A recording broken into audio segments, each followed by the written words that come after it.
좋은 아침입니다. 오늘은 12월 6일 토요일입니다. 즐겁고 감사한 하루 되시기 바랍니다. 오늘은 느헤미야 마지막 시간입니다. 그리고 이제 월요일부터 우리는 시편 말씀을 묵상하게 됩니다. 시편 138편의 말씀을 월요일에 묵상합니다. 자, 어제와 오늘 우리는요, 느헤미야가 했던 개혁의 내용을 묵상하고 있습니다. 어제는 유대 공동체 속에 들어왔던 이방인들을 쫓아냈고, 레위 사람들이 정상적으로 성전의 일을 하면서 11절을 통한 생활비를 받을 수 있게 되었습니다. 성전이 정상적으로 돌아가고 있다는 말씀이죠. 오늘도 느헤미야는 개혁을 하는데 처음 내용은 안식일을 다시 거룩하게 구별하는 일이었습니다. 하나님이 십계명을 주실 때 안식일을 거룩하게 지키라는 말씀은 아주 중요한 율법이었죠. 그 제4계명의 권위를 다시 살리는 개혁을 느헤미야는 지금 하고 있습니다. 자, 이제 함께 느헤미야의 개혁의 모습을 함께 살펴보십시다. 15절입니다.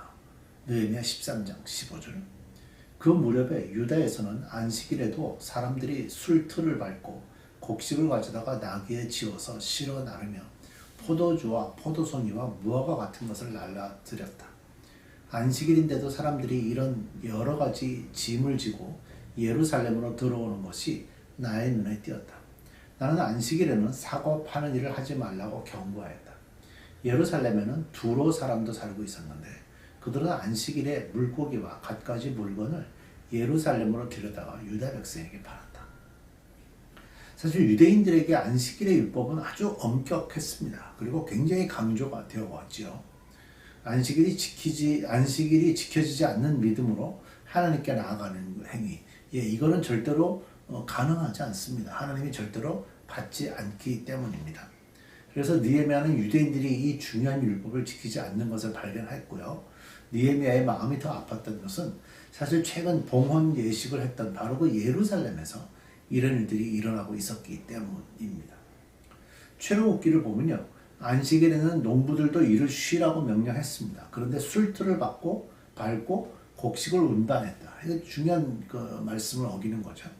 또 안식일에는 짐승도 쉬게 해야 되고 짐승에게 짐을 지우지 말라고 레위기에도 말씀하신 것이 있는데 이들은 지키지 않았어요. 보니까 안식일날 짐을 잔뜩 지어서 움직였다 그러죠. 하나님을 예배하는 날로 정해진 안식일에 두로 사람들이 예루살렘에 들어와서 생선과 갖가지 물건들을 팔았습니다. 이방인들이 판다고 해도 안식일을 잘 지키는 신앙인들이 있었다면 거절하면 그만이죠. 그러나 당시 유대인들은 오히려 이들에게 고마운 느낌을 느끼면서 물건을 구입했다는 것이죠. 결국 느헤미야가 이런 모습을 보면서 마음이 많이 불편해서 그들에게 경고하는 모습을 보이는 겁니다. 17절 보세요. 그래서 나는 유다의 귀족들을 꾸짖었다. 안식일을 이렇게 더럽히다니 어쩌자고 이런 나쁜 일을 저지르는 거요. 당신들의 조상도 똑같은 일을 하다가 우리와 우리 도성이 모두 하나님의 재앙을 받지 않았어.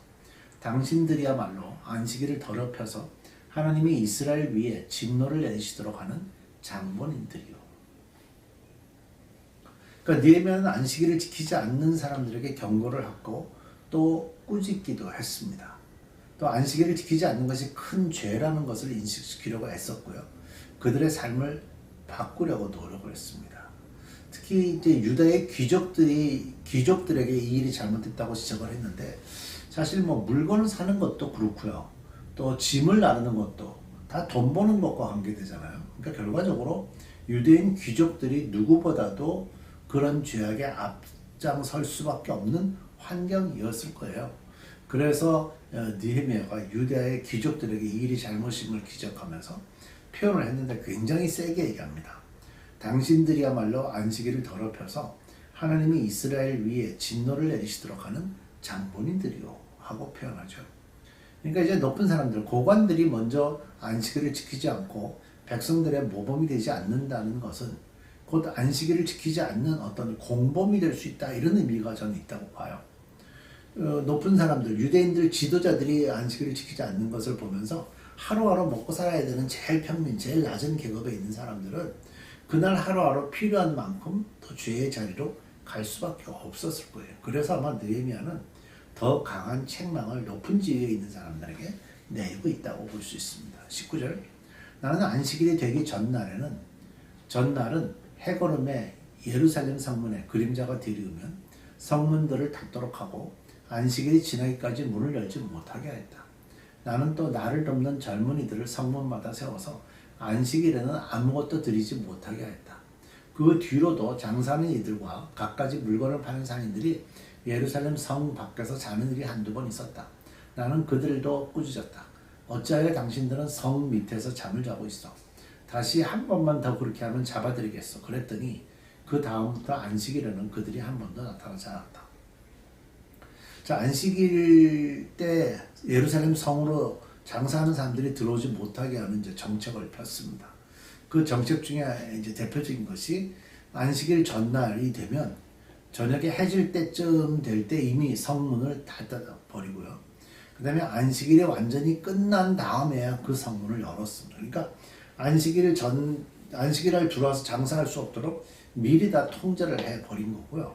그 다음에 어떤 사람도 안식일날 물건을 가지고 들어올 수 없도록 느헤미야가 주변에 있는 충성스러운 그 주변 돕는 사역자들이 나가서 그 문을 지키고 있었다는 거예요. 그러니까 이제 성문 밖에 그들이 자면서 그 문 열리기를 기다리면서 어떻게든지 안식일에 성전에 들어오도록 예루살렘 성에 들어오도록 애쓰는 사람들이 있으니까 느헤미야가 여기서 더 자면서 이런 행동을 하면 내가 잡아드리겠다 그랬더니 그 다음에 이제 그들이 들어오지 않게 되었다는 거예요. 사실 이런 느헤미야의 노력이요, 곧 유대 백성들이 안식일을 더 잘 지키도록 하는 계기가 되었다고 볼 수 있죠. 22절 나는 또 레위 사람들에게 몸을 깨끗하게 하고 와서 성문마다 지켜서 안식일을 거룩하게 지내라고 하였다.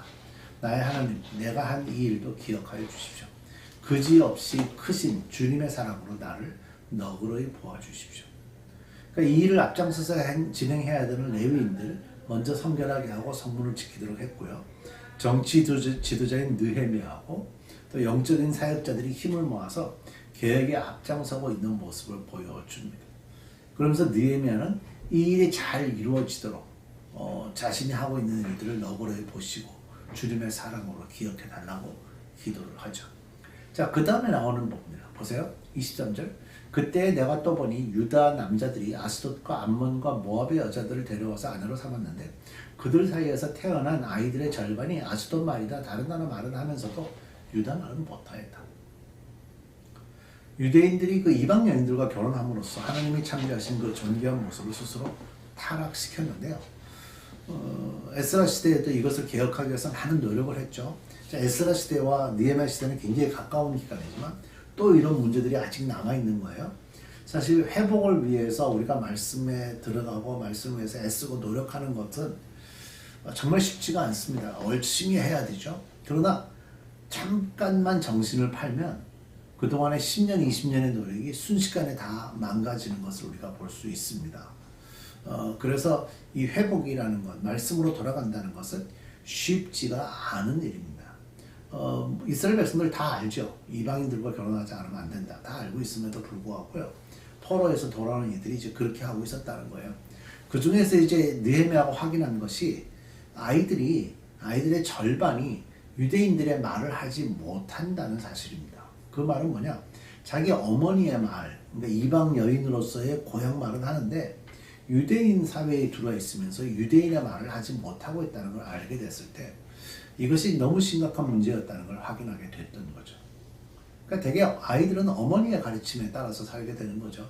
그래서 유대인 문화는요, 여인이 유대인일 때 그 자녀가 유대인이 될 수 있도록 했습니다. 아버지가 유대인일 때는 그 자녀가 유대인으로 들어올 수 없게 되어 있었죠. 느헤미야는 그 문제를 정확하게 보고 있는 것입니다. 25절 나는 그 아버지들을 나무라고 저주받을 것이라고 하면서 야단을 치고 그들 가운데 몇몇을 때리기도 하였으며 머리털을 뽑기까지 하였다. 그런 다음에 하나님을 두고서 맹세하게 하였다. 너희는 너희 딸들을 이방 사람의 아들에게 주지 말아라. 너희와 너희 아들들도 이방 사람의 딸을 아내로 데려와서는 안 된다. 이스라엘 왕 솔로몬이 죄를 지은 것도 바로 이방 여자와 결혼한 일이 아니냐. 어느 민족에도 그만한 왕이 없었다.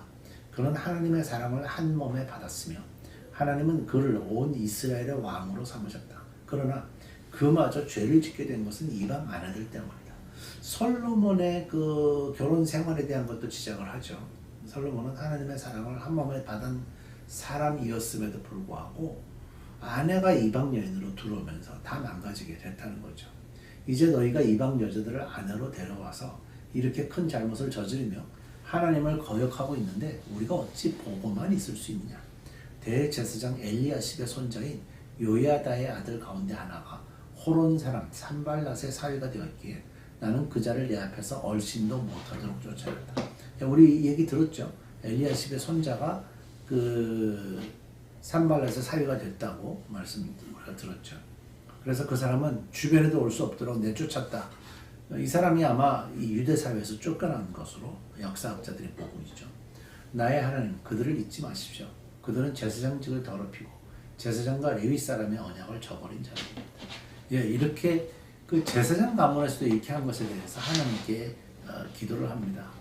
나는 제사장들과 레위 사람들에게 묻은 이방 사람의 부정을 모두 씻게 한 뒤에 임무를 맡겨 저마다 맡은 일을 하게 하였다. 또 사람들에게 때를 정하여 주어서 제단에서 쓸 장작과 처음 거둔 소산을 바치게 하였다. 나의 하나님 나를 기억하여 주시고 복을 내려 주십시오.